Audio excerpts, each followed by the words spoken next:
할렐루야.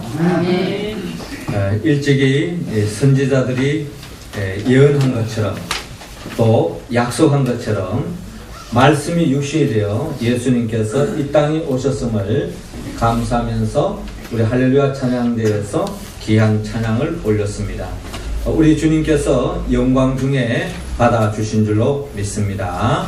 찬양의 가사처럼 칠흑같이 그 어두운 밤에 반짝이는 아름다운 별로서 이 땅에 오셔서 이 세상을 환히 밝혔던 것처럼 참빛 되신 예수 그리스도를 우리가 영접하고 경배하고 또 주님을 품고 이 세상을 주님으로 말미암아 밝은 삶을 열어가는 우리 모두가 다 될 수 있기를 주의 이름으로 축원합니다.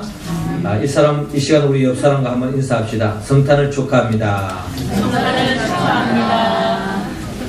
자, 오늘 우리 성탄절을 통해서 우리 그동안 1년 동안 우리가 또 감사할 분들이 많이 있고 또 축하할 분이 많이 있지만은 오늘 특별히 또 1년 동안 또 거룩한 자리를 지키고 또 하나님께 영광 올린 우리 할렐루야 찬양대에게 우리 한번 감사의 박수를 한번 하겠습니다.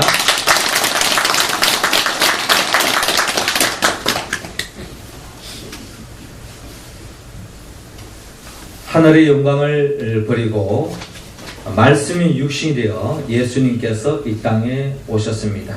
이 성탄절을 통하여 다시 한 번 더 최고의 선물 예수 그리스도를 이 땅에 보내주신 우리 하나님께 감사와 영광을 돌리면서 성탄의 복이 우리 교회 공동체 속에 또 우리가 섬기는 가정 속에 우리의 삶 속에 충만할 수 있기를 주의 이름으로 축원합니다. 예수님께서 말씀이 육신이 되어 이 땅에 오셨습니다. 왜 예수님께서 인간의 몸으로 이 땅에 오셨습니까? 우리는 오늘 성경의 본문을 통하여서 예수님께서 왜 이 땅에 오셨는지 우리가 헤아리고 또한 주님이 이 땅에 오심을 그 의미를 헤아리면서 성탄의 기쁨을 우리가 다시 한 번 더 맛보고 또 우리가 삶 속에서 그 성탄의 기쁨을 모든 사람들에게 나누는 우리의 모습이 될 수 있기를 원합니다. 먼저 오늘의 본문 1절에서 7절을 통하여 우리 예수님께서는 구유에 탄생하셨음을 성경은 밝히고 있습니다. 7절 말씀 우리 같이 한번 읽습니다. 시작. 첫 아들을 낳아 강고에 싸서 구유에 이었으니 이는 여간에 있을 곳이 없음이로다. 아멘. 예수님께서 하늘의 영광을 버리고 말씀이 육신이 되어 이 땅에 오셨습니다. 예수님께서 탄생한 곳이 베들레헴 마구간에 오늘 성경의 본문에 나타나 있는 것처럼 구유에 태어났다고 성경은 밝히고 있습니다. 이 구유라고 하는 것은 요즘 도시 생활하는 사람들은 이 구유 의미가 참 헤아리기 힘듭니다만은 국어 사전에 보면 이 구유를 마소의 먹이를 담아주는 큰 그릇이라고 표현하고 있습니다. 즉 말이라든지 소라든지 또 짐승들의 먹이를 먹이게 하는 한마디로 여물통이다 하는 것을 우리는 잘 알 수 있습니다. 우리가 종종 시골골에 가보고 또 우리 인사동에 이런 데 한번 가봐도 곳곳에 이렇게 나무로 만들어져 있는 여물통을 볼 수 있고 또 간간히 보면은 이 돌로 만들어져 있는 그 여물 이 구유를 우리가 볼 수가 있습니다. 제가 이스라엘 성지에 갔을 때도 대부분의 이 구유는 다 이렇게 돌로 만들어져 있는 것을 볼 수가 있었습니다. 이처럼 이 구유라고 하는 것은 짐승 가축들의 먹이를 담겨져 있는 통, 그 여물통이라고 하는데 한마디로 이것은 우리가 먹는 우리의 그 식기와 같이 깨끗한 그릇이 아닙니다. 또 아무리 깨끗한 식기를 할지라도 우리가 식사하고 나면은 그 그릇이 좀 약간 지저분해지는 것이 현실이듯이 이 여물통은 한번 식사하고 난 뒤에 그때마다 씻는 것이 아니고 한 번 만들어지면은 이것이 썩어 없어질 때까지 깨어질 때까지 한 번도 씻지 않고 계속 여물통으로 사용하는 것을 볼 때에 우리들의 입장에서 본다면 좀 지저분해 보이는 것이 여물통의 모습이라는 것입니다. 이처럼 냄새나는 마구간, 참으로 비천하고 또 초라한 이 여물통, 여기에 예수님께서 이 세상에 태어나셨던 것을 성경은 밝히고 있습니다. 이처럼 예수님께서 이 세상에 태어났을 때에 이 여물통에만 태어난 것이 아니라 그의 삶 전체를 바라보면은 예수님은 참으로 빈티나는, 참으로 가난한 그런 삶의 모습이었음을 우리는 성경을 통하여 바라볼 수 있습니다. 예수님께서 친히 말씀하시기를 여우도 굴이 있고 공중의 새도 집이 있으되 인자는 머리 둘 곳이 없도다 라고 말하고 있습니다. 요즘식으로 말한다면 우리 주변에 그렇게 아파트가 많이 있어도 이 예수님에게는 아파트가 아니라 또 전세집 하나도 구할 수 없는, 참으로 늘 떠돌이와 같은 그런 가난한 삶을 사셨던 우리 예수님의 모습을 바라볼 수 있습니다. 이렇게 가난한 삶을 사셨던 그 예수님, 왜 예수님은 가난한 삶을 사셨는가 하는 것을 고린도후서 8장 9절은 이렇게 밝히고 있습니다. 우리 주 예수 그리스도의 은혜를 너희가 알거니와 부요하신 자로서 너희를 위하여 가난하게 되심은 그의 가난함을 인하여 너희로 부요케 하려 하심이니라 라고 말씀하고 있습니다. 그렇습니다. 예수님께서는 하나님의 아들로서 하나님의 영광의 보좌 우편에서 영원토록 세세무궁토록 조금도 부족함이 없는 그런 삶으로서 살아갈 수 있는 분이 바로 예수 그리스도의 삶이었습니다. 예수님께서 뭐가 부족해서 이 땅에 오셨겠습니까? 하늘나라 그 보좌 우편에서는 이 세상에서는 정말 경험할 수 없는 더 없는 행복과 모든 것들이 갖춰져 있는 삶의 자리가 바로 천국이요 하나님 보좌 우편 아니겠습니까? 이처럼 부유하신 그 예수님께서 이 땅에 구유로 오셨고 또 가난한 삶을 사셨던 것은 결국 주님께서 우리들을, 가난한 우리들을, 죄로 말미암아 헐벗어져 있는 저주받고 또한 빈곤한 삶을 살아갈 수밖에 없는 우리들을 부유한 인생으로 세워주기 위하여 주님께서 이 세상에 가난한 자로 오셨다라고 성경은 말씀하고 있습니다. 그렇습니다. 예수님은 가난한 자를 부유케 하고 병든 자를 치유케 하고 소외된 자에게 사랑과 희망을 주게 하여 이 땅에 오셨습니다. 그러므로 우리는 이 성탄의 의미를 헤아려 볼 때에 우리는 성탄의 참된 그 기쁨은 우리 삶 속에 우리 주변에 우리보다 더 어려운 사람, 나의 손길, 사랑의 손길을 필요한 사람을 우리가 돌아보고 그들에게 사랑을 나눌 때에 우리는 진정한 성탄의 기쁨을 맛볼 수 있음을 성경은 우리에게 밝히고 있습니다. 우리가 잘 아는 데이비드 스미스의 작품인 그 지구가 100명의 마을이라며 라는 그런 책을 있습니다. 이 책을 내용을 들여다보면 전 세계에 그 많은 그 인구들이 있습니다만은 그 인구를 지구의 100명으로 이렇게 환산해서 이렇게 지구의 현실을 이야기한 바가 있습니다. 100명을 살고 있는 지구로 축소해서 이야기해 본다면 57명은 아시안이라고 합니다.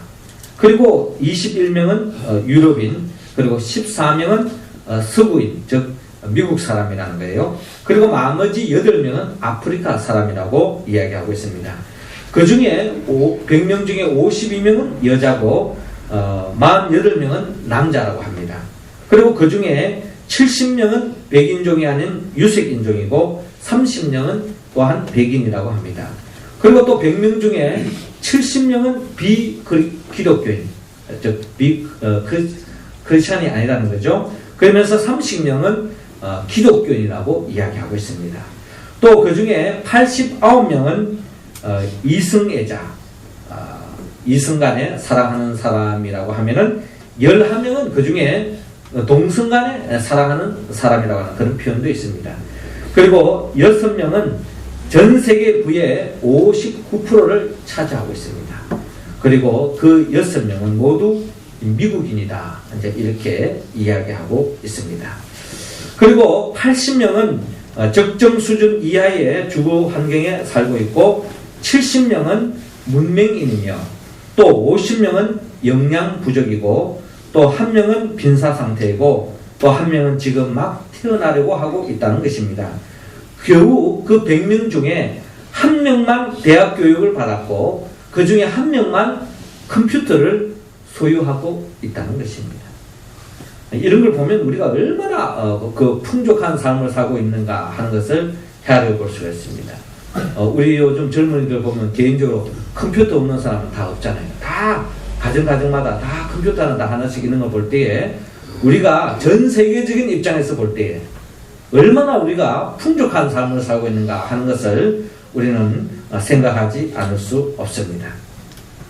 만약에 전쟁의 위험, 또 감옥의 고독, 또 고문으로 인한 고뇌, 또 기아의 괴로움을 겪어보지 않은 사람이라면 세계 인구의 상류 500만 명의 한 사람으로 속하고 있다라고 합니다. 그렇죠? 우리 가운데 지금 감옥에 있는 사람 아무도 없고 또 고문으로 인해서 또 옛날처럼 뭐 독재 정권 속에서 또 뭐 김정일 체제 아래에서 고문받고 있는 사람 우리 가운데는 없잖아요. 또 그래서 또 기아의 괴로움, 먹을 양식이 없어서 그냥 굶어 고통 속에 있는 사람 우리 가운데는 글쎄요 제가 부족한지 모르겠지만 그 대체로 나름대로 일용할 양식은 또한 누리면서 살아가고 있는 우리의 모습이라는 것입니다. 이러한 것이 전 세계 인구의 이런 복을 누리는 사람은 500만 명에 부족한데 500만 명이 이러는데 아마 우리는 그런 복을 누리고 있다는 것입니다. 또 만약에 고통과 체포, 고문, 나아가서 죽음에 대한 공포 없이 매주 교회를 다닐 수 있는 사람이라면 이 지구상에 30억 인구가 누리지 못하고 있는 것을 누리고 있는 행운아라는 것을 이 책은 우리에게 이야기하고 있습니다. 또한 냉장고에 먹을 것이 있고 몸엔 옷을 걸쳤고 머리 위로는 지붕이 있어 잠잘 곳이 있는 사람이라면 이 세상의 75%의 사람보다 풍요로운 삶을 살고 있다고 우리에게 이야기하고 있습니다. 자, 그리 본다면 우리가 이 세상 속에서 살기 참 힘들다. 또 상대적으로 나는 참 가난하다. 뭐 이런 이야기를 하더라도 그럼에도 불구하고 우리는 하나님의 은혜로 복을 누리고 있다는 겁니다. 최근에 어느 조사에 의하면은 약 1년 연봉이 약 5억 이상이 되는 사람에도 불구하고 나는 가난하다. 뭐 이렇게 표현하는 사람들이 많다고 그래요. 자, 그리 본다면 우리는 참으로 하나님의 은혜로 말미암아 얼마나 풍족한 삶을 살고 있는데도 불구하고 그런 그 은혜를 느끼지 못하는 그런 불감증 속에 살아가고 있는 것이 어떻게 보면 우리가 착각하고 있다는 겁니다. 우리 이 시간에 한번 옆 사람에게 당신은 행복한 사람입니다 하고 한번 일깨워 줍시다. 옆 사람에게 당신은 행복한 사람입니다. 김혜자 씨의 글을 꽃으로도 때리지 말라 하는 그 책을 또 읽어보면요. 지금 이 시간에도 지구상에는 4초마다 한 명의 아이가 굶어 죽고 가고 있다는 겁니다. 뭐 병들어 죽고 뭐 사고 나서 죽는 거는 제쳐놓고 먹을 것이 없어서 죽는 사람이 지금도 4초에 한 명씩 있다고 합니다. 그리고 매일 3만 5천 명의 아이들이 굶주림과 전쟁으로 죽어가고 있다고 합니다. 또 사하라 사막 이남과 아프리카 지역에서 해마다 5살이 채 안 된 아이들이 600만 명이 굶주림으로 죽어가고 있다고 합니다. 아프리카 말리에서는 굶주림으로 5살 미만 어린이 3명 중 1명이 숨지고 있습니다. 유엔 아동특별총회에 밝힌 내용에 따르면 현재 세계 어린이 1억 5천만 명이 영양실조로 신음하고 있다는 겁니다. 그 1억 5천만 명 영양실조 아이들 중에 아마 지금도 북녘 땅에는 우리 동포, 우리 한민족, 우리 이웃, 우리 가족 한 핏줄이라고 할 수 있는 북녘 땅의 어린이들도 지금도 이런 영양실조로 신음하고 있는 아이들이 참으로 많다는 것을 우리는 기억해야 합니다. 예수님은 우리의 이웃 가운데 가난한 자들을 사랑하며 돌보며 또 섬기고 나누는 삶을 살기를 원하고 있습니다. 마태복음 5장 7절에 보면 긍휼히 여기는 자는 복이 있나니 저희가 긍휼히 여김을 받을 것이며 라고 말씀하고 있습니다. 우리는 이미 국률함을 받아서 하나님께서 우리에게 독생자 예수 그리스도를 이 땅에 보내주었습니다. 그 예수 그리스도를 통하여서 우리가 누리고 있는 이 복을 누리고 있다면 우리가 이 누리는 이 행복에만 젖어져 있을 것이 아니라 또 이 행복에만 젖어져 있는 사람들은 시간이 가면 갈수록 감사하기보다는 없는 것을 이야기하면서 더 불평이 큰 것이 가진 사람들의 모습이라는 거예요. 선진국으로 갈수록 우울증이 더 많은 이유가 뭘까요? 그것이 먹을 것이 없어서가 아닙니다. 가진 것이 없어서가 아닙니다. 더 많이 가지고 더 많이 누리는 사람일수록 더 정신적으로 피폐해지고 또 우울증에 빠져서 자살하는 경우가 더 많다는 거예요. 우리 주위를 보더라도 그런 경우가 얼마나 크답니까? 많은 것을 가지고 많은 것을 누림에도 불구하고 행복하지 못한 사람. 이유는 간단합니다. 정말 내 주위에 어려운 사람, 나보다 더 어려운 사람을 헤아리지 못하고 그들에게 서로 나누지 못할 때는 우리는 더욱더 핍절한 인생, 궁핍한 인생을 살아갈 수밖에 없습니다. 우리 모두도 말씀이 육신이 되어 인간의 몸으로 초라한 곳에 태어나신 그 예수 그리스도를 본받아서 우리도 이 성탄의 그 기쁨을 우리 주위에 정말 나보다 더 어려운 사람들을 생각하고 그들과 작은 것이라도 나눔으로 인하여서 진정한 성탄의 기쁨을 누리며 살아가는 우리 모두가 다 될 수 있기를 주의 이름으로 축원합니다. 이어서 두 번째로 예수님께서 인간에 오신 왜 인간의 몸으로 오셨습니까? 오늘 본문 8절에서 12절의 말씀 보면은 예수님은 구주로 태어나셨다고 말씀하고 있습니다. 자, 11절 말씀 우리 할렐루야 찬양대원들 한번 읽어주시기 바랍니다. 시작. 오늘 다윗의 동네에 너희를 위하여 구주가 나셨으니 곧 그리스도 주시니라. 아멘. 말씀이 육신이 되어 이 땅에 오신 예수 그리스도 주님이 이 땅에 오신 궁극적인 이유는 이 세상을 구원하기 위해서입니다. 요한복음 3장 16절에 하나님이 세상을 이처럼 사랑하사 독생자를 주었으니 이는 저를 믿는 자마다 멸망치 않고 영생을 얻게 하려 하심이라 라고 말씀하고 있습니다. 이처럼 구주라는 것은 구원의 주, 구세주의 줄임말이죠. 그러므로 예수님이 구주입니다. 예수님이 그리스도입니다. 예수님이 이스라엘 백성들이 그렇게도 갈망하고 갈망했던 메시아인 것입니다. 예수님만이 우리의 유일한 구원자라는 것입니다. 왜 그렇습니까? 예수님의 이름에 그 비밀이 있습니다. 예수님만이 우리의 죄에서 구원할 자입니다. 마태복음 1장 21절에 아들을 낳으니 이름을 예수라 하라. 이는 그가 자기 백성을 저희 죄에서 구원할 자이심이라 라고 말씀합니다. 우리가 진정한 이 불행에서 벗어날 수 있는 것은 돈도 아니고 권력도 아니고 물질도 아니고 진정한 우리의 불행에서 건질 수 있는 죄의 문제에서 해결할 수 있는 유일한 분은 오직 예수 그리스도 한 분밖에 없다는 것입니다. 그러므로 사도행전 4장 12절은 우리에게 더욱더 구체적으로 말씀합니다. 다른 이로서는 구원을 얻을 수 없나니 천하 인간의 구원을 얻을 만한 다른 이름을 우리에게 주신 일이 없음이니라 라고 말씀하고 있습니다.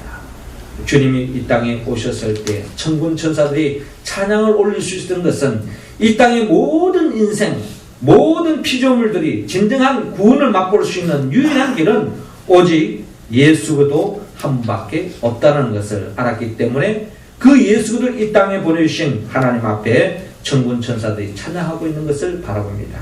그러므로 우리는 예수 그리스도를 통하여 이 땅에 말씀이 육신에 이 땅에 오신 예수 그리스도를 통하여 우리가 진정 구원함을 맛보았다면 그것이 진정한 우리의 기쁨이라면 우리 주위에는 아직도 예수 그리스도를 알지 못하고 믿지 못하여 죽어가는 그 생명들에게 복음을 전가하고 특별히 우리가 지금 태신자를 품고 계속 기도하고 있습니다마는 특별히 이런 성탄절에도 이 성탄의 소식을 전하고 아기 예수님의 소식을 전하고 성탄의 기쁨을 소식을 전해서 그분들이 온전히 예수 그리스도를 통하여 구원을 맛보는 그날까지 끝까지 전도하는데 힘쓰므로 진정한 우리의 진정한 하늘의 그 기쁨을 맛보는 우리 모두가 될 수 있기를 주의 이름으로 축원합니다. 이어서 아기 예수님이 이 땅에 오신 또 하나의 이유가 있다면 그분은 바로 본문 13절에서 14절에 밝히는 것처럼 예수님은 평화로 이 땅에 오셨음을 성경은 밝히고 있습니다. 14절 말씀 우리 같이 읽어봅니다. 시작. 지극히 높은 곳에서는 하나님께 영광이요 땅에서는 하나님이 기뻐하는 사람들 중에 평화로다 하니라. 아멘. 하늘의 영광을 버리고 말씀이 육신의 이 땅에 오신 예수님, 그분이 이 땅에 오신 이유는 이 땅에 평화를 주기 위함입니다. 하나님께 영광이요 땅에서는 기뻐하심을 입은 사람들 중에 평화인 것입니다. 하나님의 영광을 돌리는 삶이란 사람들에게 평화를 주는 삶. 예수님은 이 땅에 평화를 주기 위하여 이 땅에 오셨습니다. 그리고 화평케 하라고 말씀하시고 화평케 하는 자에게 복을 내려 주십니다.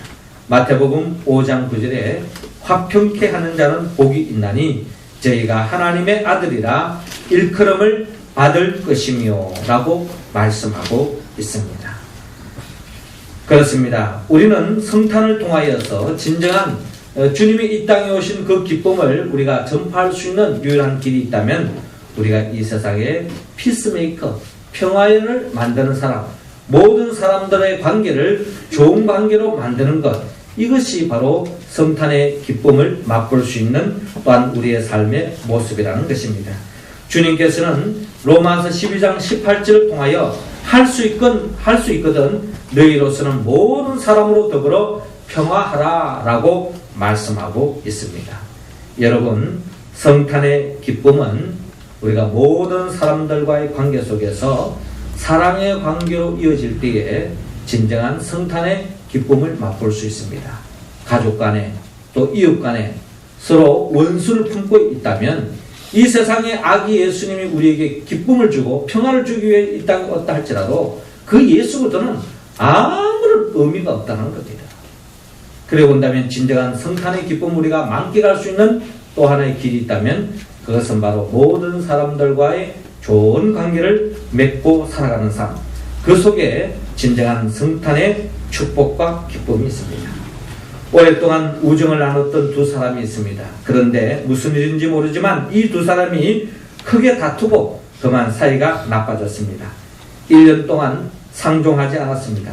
여러분, 우정을 사는 데는 10년이 걸려도 허무는 데는 1분이면 족하다 하는 말처럼 아무리 친한 사람이라 할지라도 한번 틀어지기 시작하면 끝이 없습니다. 믿을 것도 못 되는 것이 우정입니다. 그런데 두 사람 중에 한 사람이 교회를 다녔나 봅니다. 어느 날 예배 시간에 예배를 드는데 마음에 양심에 갇히기 생겼습니다. 내가 왜 이렇게 형제를 사랑하지 못할까? 그리고는 집으로 돌아와서 그 옛날 친구와의 사이를 회복하기 위해서 많은 노력을 하였다고 합니다. 편지를 5통이나 보냈습니다. 그러나 이 친구는 이런 방구에 반응이 없었습니다. 눈보라가 치는 어느 날 밤, 이 친구는 도저히 견딜 수가 없어서 이 밤을 지나면 안 될 것 같아서 눈보라를 맞으며 친구의 집을 향하여 떠났습니다. 얼마가 걸렸는지 그 친구의 얼굴에는 눈이 소복이 내렸고 그의 얼음장이 다 된 모양으로 친구의 집 문을 두드렸습니다. 그러자 친구가 문을 열면서 그 찾아온 친구를 맞아들이고 그 두 사람이 우정을 회복하는데 10분도 걸리지 않았습니다. 한 친구의 그 낮아진 마음으로 찾아온 그 모양이 녹아 내려지지 않을 수밖에 없었습니다. 사랑하는 성도 여러분, 예수님께서는 이 세상에 평화를 안겨주기 위하여 이 땅에 오셨습니다.